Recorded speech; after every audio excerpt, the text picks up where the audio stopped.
Okay, now we've talked about various types of linear transformation. We've talked about injective, and we've talked about surjective. Now we're going to talk about a third type called invertible. Now, if you've studied functions, say in a discrete math class, you know that injective means one-to-one, surjective means onto, and you know that a function that is both one-to-one and onto is invertible. You can find an inverse for a function that's both one-to-one and onto. And we're going to see the same thing for linear transformations. It turns out that a linear transformation is invertible if and only if it's injective and surjective. All right, well, let's get into some definitions. To define an inverse, you need to define an identity. And here we define the identity linear transformation on a vector space W. It's defined as the transformation that takes every vector to itself. Now, it's the same as the identity function. If you define the function f of x equal to x, that's the identity function. Here's an identity linear transformation. Okay. But we define this because we need some linear transformation that serves as identity in order to define an inverse. All right, so here we define an invertible linear transformation. If t is a linear transformation from u to v, then if there's a function from v to u such that s composed t is the identity on u and t composed s is the identity on v, then t is invertible. Okay. So we call s the inverse of t and write s equals t inverse. All right, so let me see if I can find some space here. So here we have the function from u to v, and here we have the function s, and here we have the function t. And here I'll say, here's little u, and here's little v. So the idea is that if s takes little u to little v, then t takes little v back to little u. And that's true for any pair of vectors in u and v. In fact, what invertible linear transformation does is it forms a pairing between all vectors in u with all vectors in v. And that pairing is unique because if I take u over to v, I can take v back over to u.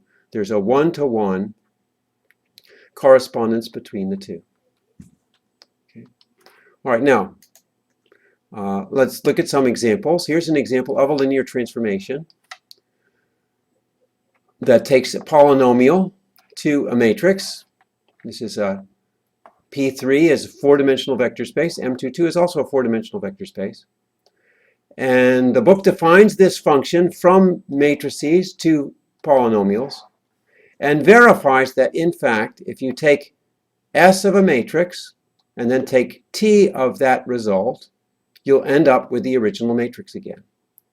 On the other hand, if you take T of a polynomial and take S of that result, you'll get the original polynomial back again.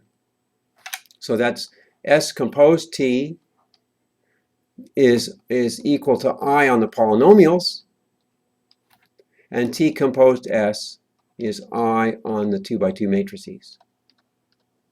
Okay. Right. So the identities are on different spaces, but nonetheless they are identity transformations. Okay. Another example of a transformation that's not invertible, and he goes some examples, but I think it's useful to draw a picture here. Here we're going from C3 to M22. Let's just consider this as U and this is V. Now the point is, if you have an invertible linear transformation from U to V, suppose there's so we have mapping from U to V here, like this.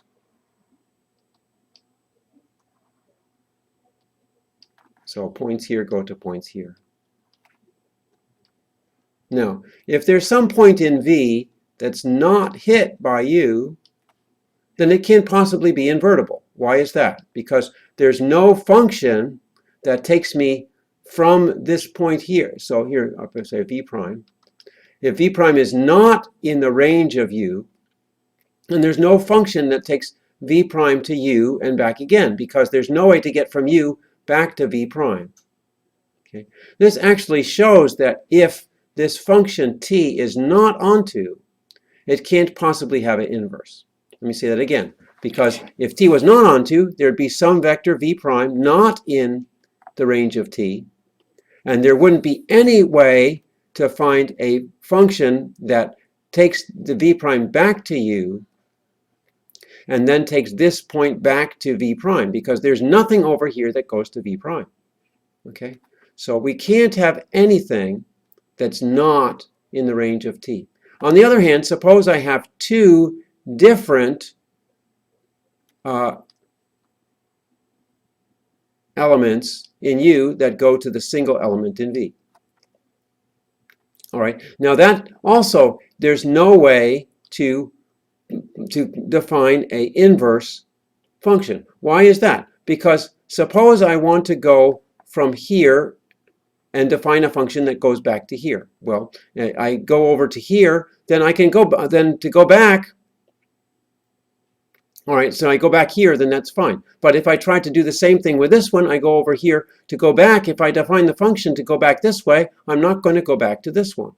Okay, so there's no way to define an inverse for t that takes every one of these elements in u back to itself, because if this one goes back to itself, then this one will go over here. If this one goes back to itself, then this one will go over here. Okay, so here we can see that in order to be invertible, then t must be injective. We must have this picture. Let me go back here, sorry. You must have this picture where you only have one arrow over here going to one element over here, and you don't have anything like this. All right, so in this example that's done in the book, he shows an example of a linear transformation that's neither injective nor surjective, so that fails to be invertible. Okay.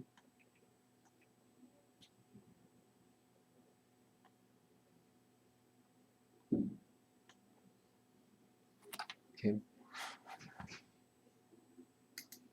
Now, when we define the inverse of a linear transformation, we just defined it as a function, but it turns out that it also is a linear transformation. You can show it satisfies the linear properties. You can show that t inverse of x plus y must be equal to t inverse of x plus t inverse of y. And here you do some cleverness here. To find t inverse of x plus y, well, x is the same as t of t inverse, and y is the same as t of t inverse of y. And then you can reorganize the t's and the t inverses. Let me see how to say this. Because t is linear, I can take t of t inverse of x separately from t of t. I can combine these two t's into one t, and then this t inverse cancels this t. All right. So that's a little bit sketchy, but you can follow through the details that, in fact, if you apply t inverse, you can cancel it on the inside and get that t inverse of x plus y equals t inverse of x plus t inverse of y. Same with scalar multiple. You do the same kind of thing. You use linearity of t to pull the alpha inside, and then you cancel the t inverse with a t here. And you get that you can, if the alpha is inside here, we can pull it outside here. So t inverse itself is a linear transformation. Furthermore, t inverse itself is invertible. And the reason that is because the definition of invertible is symmetric. If t inverse is the inverse of t, then t inverse and t satisfy these two conditions. And you can notice that this is the same thing as saying that t is the inverse of t inverse. Okay, that may take a little bit of flipping your mind around, but the point is that we have that if t is invertible, implies that t inverse is also an invertible linear transformation. So if t is an invertible transformation, then t inverse is an invertible linear transformation. And also we know that t inverse is equal to t. So that's the upshot of this section. And we'll go on from there in the next section.